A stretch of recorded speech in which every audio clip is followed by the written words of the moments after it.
It is the failed leadership of the Assad regime that has created a power vacuum that has allowed extremist organizations like ISIL to try to gain a foothold and try to establish a safe haven in that area of the world. The question I put to Press Secretary Josh Earnest was one about the involvement that Bashar al-Assad has in terms of ISIL. After all, they have committed these dastardly, appalling acts within the borders of his country, Syria. And he is responsible because he is giving them safe haven. Now, we all know that these terrible acts, these beheadings, took place in Syria, even against his own members of his own army, Assad's own army. The tragic part of the ISIL murders and the ISIL taking over countries is beyond the borders of what al-Qaeda was talking about. And you know, the fear that many people have is what happens if these individuals get a hold of a nuclear weapon. Back in the Cold War, the United States did not use their nuclear weapons, neither did the Soviet Union. But these individuals they're not a country. They're not an entity.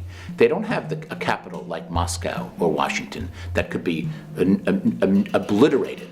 And I think they have no compunction about using nuclear weapons, if in fact they could find them. The American people have seen this horrendous video, not all of it, by the way, just some of it, and they saw Peter Kassig and understand the brutality. But then they're onto something else. But ISIL is not going away. They will continue doing this with the brazenness, the fact that they show their own faces and do it with such brazen defiance, shows that they don't think they ever will be captured, caught, killed, put on trial. And I think that's something that we really need to understand, the mentality of the brutality. And as Secretary Hagel said, these guys are extremely well organized, extremely well funded, strategically very, very clever, and they have a PR operation that is, in my opinion, it rivals Goebbels and the Nazis in the 30s.